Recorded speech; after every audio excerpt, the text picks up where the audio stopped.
Good day, everyone. I want to take us through MMM ideology. What are the basic things you need to know? The ideology behind MMM. The modern world is bad. It is inhuman, unfair, and unjust. This is the world of money. It is not for people. It is for those who produce this money.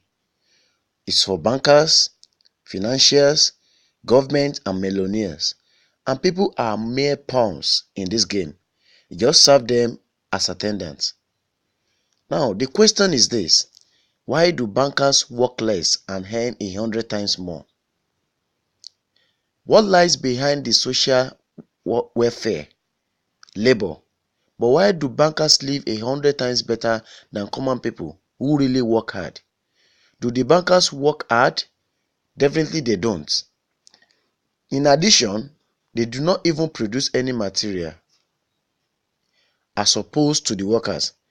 Why then the difference in income is so enormous? Many wonder with all sincerity now. Reading this well, a banker and a worker, they cannot be compared. The banker, which is the head of the bank, he has power over money and is well connected, and we are ordinary people having no power or clothes. Naturally, the banker lives better than we do. Meanwhile, there's nothing natural here. The point is that everyone got used to this state of affairs and take it as a matter of course. People believe that this is the way of the world, that a banker has to live better and it cannot be otherwise. But in reality, things are different and the situation can be changed. But yet, why? Why does the banker work less but live better? Better than a factory worker, a miner, haul rigger, or woodcutter? Because the banker has always got money. Exactly. It is all about money. Money. This is the whole point, the cornerstone, and about it we should talk in more details. If money is a measure of labor, why is the world still unjust? So, what is money? Have you ever thought about it? Maybe it is a calculation tool or a measure of labor. As we are told from childhood, we have to work, work and work because money would fall down from the sky. It should be honestly and hardly earned. Everyone was led to believe it from the cradle. It's interesting. What would billionaires say to that? Who honestly and hardly earn all their billions? It's ridiculous, isn't it? Well, we work without cease. But what should we expect in the end? Low wages and pensions and no rest. But a constant struggle with debt and half-starved old age. You have spent all your life working for billionaires. You have been taking away all your power, energy, and health. You've been squeezed like a lemon, and after that, you've been just thrown into the dustbin as a write-off or waste product. Is it right? But that's the word. This horrific reality of modern society. This is what we should all expect in the end, almost certainly. Everything ends up in this way for the vast majority of people in today's world, as it ended up for their mothers and fathers, grandmothers and grandfathers, as it will end up in the present state of affairs for their children and grandchildren, great-grandchildren, then in their turn for their children and grandchildren, and so on. That's the way of the world. Why? All of this is wrong, unfair. It must not exist. Why do some people have everything but others have nothing? Why do some people walk in golden slippers but the others barely make ends meet? They don't know how to feed their children, although all of them work honestly. Why does it happen? Yet we are all the people, we are equal, aren't we? Then why is this thing still happening? Because there is a lie around us, a huge, continuous, monstrous, embellishing lie. Do not believe anything that is broadcasted daily on TV by satiated and well-groomed masters of life. Our people are not equal, and the money is not even a measure of labor. All of this is an insolent and shameless lie. We are surrounded by lie, and still most people trust in all and continue to live in the unfair and unjust world. Why do they cheat you? Just to make it easier to control you. Is every one of us equal? It's nonsense. Imagine yourself as a billionaire now, or even as an ordinary worthless member of a parliament. Are you equal? In what? You live in a different way, eat in a different way, and rest in a different way. In one day, he spends more than you spend for a year. His wife is wearing underclothes more expensive than the whole wardrobe of your wife. He is treated in the best street clinic, and what about you? His children and yours, have you compared? Well, where is your equality? Perhaps you are equal in the right, aren't you? Oh, but we forget about the right, as it is written in the constitution of different countries, isn't it? But let's try to find out, what kind of equal right do we have with oligarchs or bankers? Just a curious. The right to work. We have such a right. However, some really work for peanuts, whereas the others hardly do anything. Any millions and billions, is it normal? The right to elect and to be elected. Hmm. Well, you can elect, of course, you are welcome. And what about to be elected? Here's quite different story. To take part in election campaigns, you need a lot of money. And where is it coming from?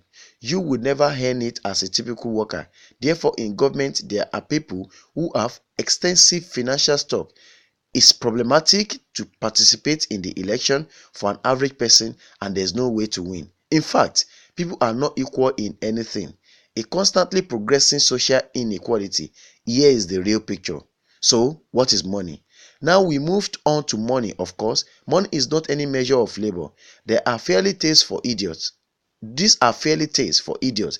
Otherwise, you will live like a lord.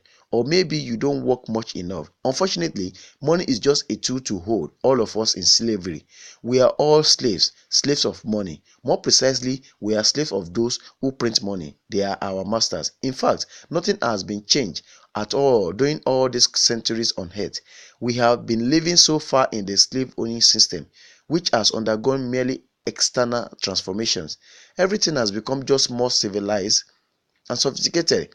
If anciently slaves had real shekels, rusty and steel, then today they are merely invisible, though they will still exist. We don't seem to have them and can go wherever we want. There are no shekels, we are supposedly free. However, things are different. It is money that is our shekels in the modern world. In practice, none of us is free. Freedom is an illusion. Money, that's the point. We are really nothing without money. We need a home, clothes, food, and cannot live in a cave.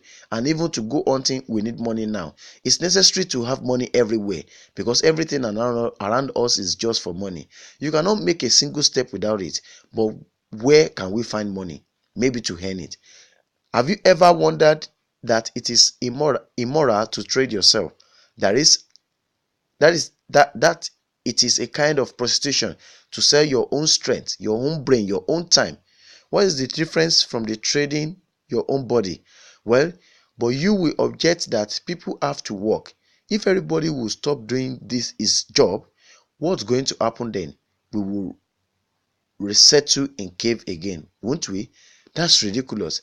The same convincing argument could be had for sure in the slave society when the slaveholders have been trying to make understand their slaves who for some reason didn't want to work for them and asked different questions, and later the same argument the landlords told their self clearly and confidently. After all, if you stop working, what's going to happen then? Our society will collapse and we will die of hunger. Yes, it is necessary to work to create something useful for the society. Otherwise, the society will degrade and die. But firstly, we have to work voluntarily, not for a bowl of soup, and not only in order to survive. We have to do what we like. And secondly, while we are on the subject, once it is necessary to work, it is necessary for everyone. All people are equal, aren't they? So let everybody work. The situation then, when some people earn money in the mines, at the factory, wasting their effort and health, while others simply print it, sitting back and sipping an exotic cocktail, is abnormal. Such a situation is not acceptable in principle, and there is no explanation and excuse to this state of affair. Absolutely.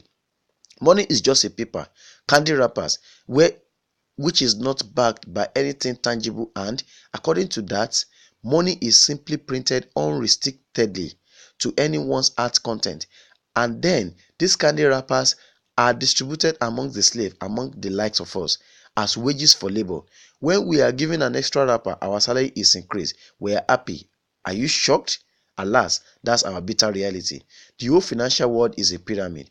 How is the financial world organized? It is a pyramid. The US Federal Reserve System is at the top of it.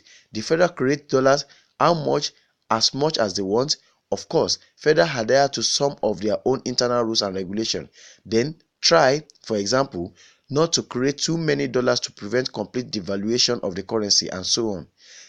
But in principle, the Federal can create as many dollars as they want.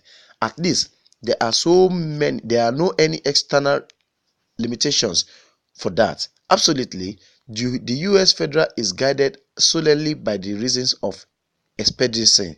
expediency. The lower levels of this global pyramid are central banks of different countries. All other local national banks are situated on even lower levels. Of course, all of this is slightly simplified, but in general, everything reflects an overall picture. Actually, why do we need banks? Speaking figuratively, banks play the role of blood vessels in the social organism. Though these vessels, the money, that's the blood, from the heart, which is the central bank, enters all its organs, money, that's the blood. Watch these organs, it brings life to them. Such an interesting comparison. In which connection dollars are mentioned here? And what relation does the Federal have to us, ordinary people? Basically, the most direct relation. After all, dollar is the global currency. No one central bank can print its currency in desirable quantity without permission of the US Federal. It is out of question. By no means. As soon as some countries supplied its resources to the US for $1 billion, that's they exchange their actual raw stock for a wagon of color pieces of paper with the pictures of great American presidents, then it will be allowed to print the local currency in the amount of $1 billion. Now, it is permitted, and this is the only way. Otherwise, such a country will be turned out from the IMF. Its currency will become inconvertible, and in short, the measures will be taken immediately. And yet, why does a banker live better than a worker? Like I said earlier, we still have no answer. He prints money, and a worker, for example, builds houses or works in mining industry. It is also very important.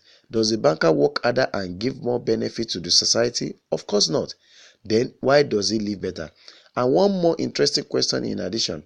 I've been working and working, completing the whole plan with a clear conscience daily, from morning till night, for public benefits. As it seems, I have been doing my best.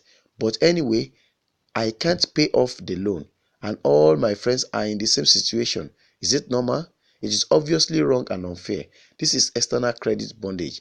Why do we always owe money to anyone? Why are we all time bank debtors? In short, they make fools of the common people. As usual, nothing new. The rich take advantage of the fact that we, simple hard workers, don't have time to figure out all these tricky schemes. We have to feed our family. That's why they take advantage of this situation. Now, how do bankers or bank deceive people? Let's figure out quietly and without aid. But you have to strain your brain. It's not easy to unveil in a couple of minutes. Those things which have been tangled during the centuries by the best sophisticated minds of mankind, seeking only wealth accumulation for their personal needs. Let's pick an example. Let it be a Adam and Stephen, and let it be Leonard, a banker of Adam and Stephen. They both keep their money in the bank. Adam really wants to buy, well, let's say Stephen's vehicle, but he has no money. More precisely, he has money but not enough. He has only $10, while Stephen wants as much as $100 for his precious vehicle to be sold. That is the problem. What is Adam going to do? He gives Stephen his $10 as a deposit and asks not to sell the bike to anyone. He says that he will bring the remaining sum soon. In the meantime, he runs to his bank, to the respected loaner, to get a loan for the missing $90. As ill luck, Leonard has no money at this moment, but he knows perfectly about $10 which Adam gave Stephen. And where will Stephen bring that $10 to? That is right, he will put this $10 in his lovely bank to the same Nonad. Therefore, Nonad asked Adam to come back tomorrow in the hope that tomorrow he will get this $10. And everything happens in this way. The next day, Stephen brings $10 to the bank. The bank provides Adam this $10 on credit. Adam immediately gives Stephen, who again puts them in the bank. The bank again provides Adam this $10 on credit, and so on. As long as Adam the fool will gather enough money for the bicycle. So what do we have in the end? Adam finally got the bike from Stephen, but at the same time, Adam owes $90 to the bank, which is Nonad, and the bank in its turn owes $100 to Stephen. In other words, those $10 which were existed initially have magically turned into $200. That is $190 of debt plus the real $10. But this $10 would also turn into $1,000 even in a million or a billion if the purchase was more expensive. In that case, our $10 would make the increasing number of his cycles from hands to hand. That's just the procedure. So what happens in today's world? It appears that banks also draw money without problem. Not only Federal can produce money, but the banks either. And in fact, this bank multiply money without any control. And we are still wondering, why does the banker live better? As it is clear now why. The one who produces the money, of course, live better. But this is not enough.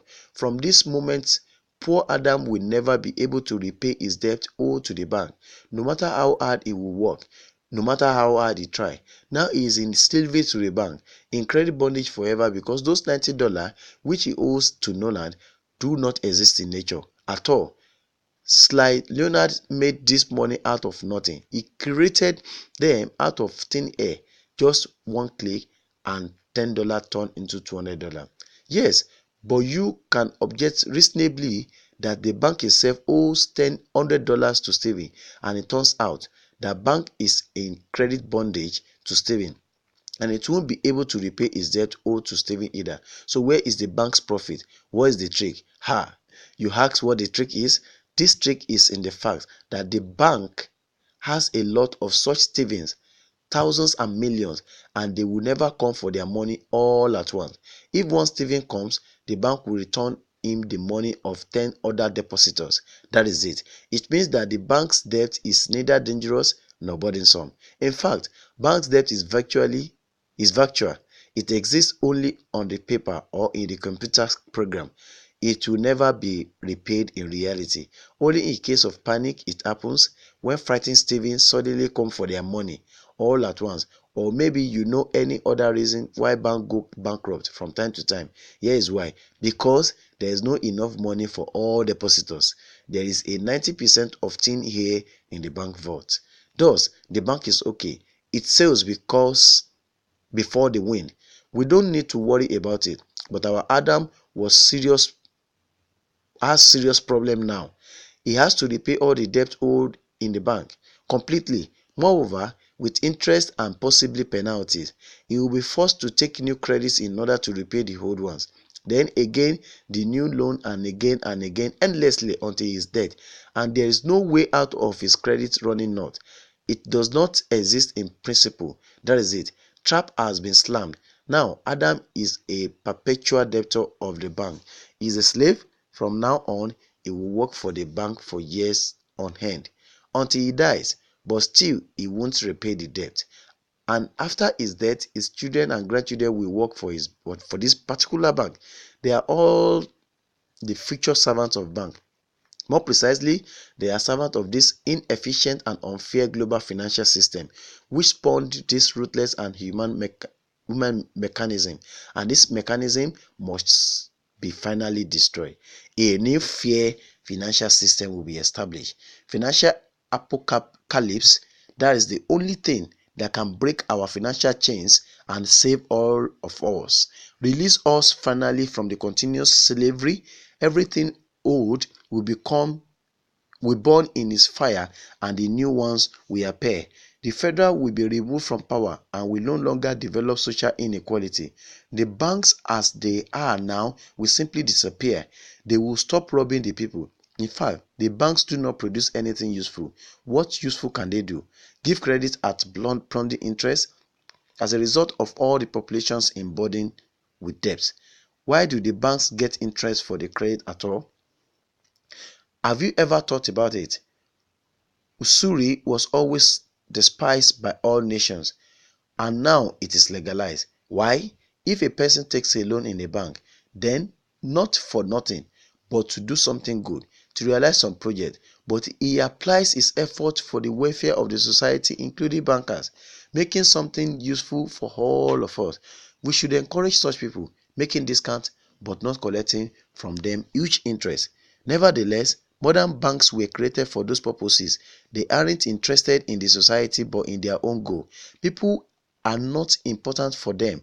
Modern banks are loyal servants of federal hypocritical agents, misusing the products of labor of common people. The current financial system is merely destroying us, and it will continue attacking us and then our children and grandchildren. It will get even worse if nothing changes. We will destroy the existing financial system and build new. Fair and honest, we have no other choice. We are not slaves. We are people and we choose freedom. And this freedom is almost here already. Now, thanks to MMM financial apocalypse, because it's inevitable, unavoidable, since now it's just a question of time. The seed has dropped and it will grow. It's already growing. Right now, at this moment, it will not perish. What does MMM stand for? MMM is a global mutual aid fund, World People's Bank, financial social network, or any definition whatsoever. The point is not in the title. The bottom line is that this is a voluntary, informal association of millions and millions of people throughout the earth rebelled against the financial slavery, chose to declare war against the federal and the bank, and to win this war. And for this aim, they have consolidated their capital, even though there are small amounts, owing to a great number, that is millions of people, is already the power, a some and invisible power growing every day. Well, how do banks exist? Thanks to bankers, billionaires? No. Due to the same ordinary people who deposit their modest savings there, MMM takes the wind out of banks' sails, making people see the reality. Why do the people bring their money to the banks at the exorbitant interest? Because they have no other choice. Banks are monopolists.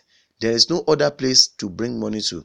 All banks are just the same and controlled by the federal. They simply destroy ordinary people. And now we have an alternative. MMM, it's something close to our heart. Here people help each other. Today you help and tomorrow you'll be helped. It's the main principle of MMM. Do you really want bankers to buy another limousine or house from your money? You should not become another slave. Better join MMM and your money will help those who really need it. Poor people, retirees, disabled people, women with many children. Love thy neighbor, help him. It's a kind of common storage box where people save their money and then take it when needed. The amount you need at a certain moment, they do not steal but namely take money. Actually, people don't need a lot of money. They need consciousness that they have it. Confidence in tomorrow's day, in what everybody really needs. It is just MMM that gives this confidence. It gives a feeling of mastership that you aren't alone. At difficult moments, you will never be abandoned, but you will always be helped and supported. MMM is a unit of new society, brighter and better. New world where there won't be money, current money, where everything will be otherwise. Fair and honest, where there won't be any slave or owners, where everybody will work for their own pleasure and for the whole society, where God would defeat evil. It will be so. There are no doubts. Welcome to the system.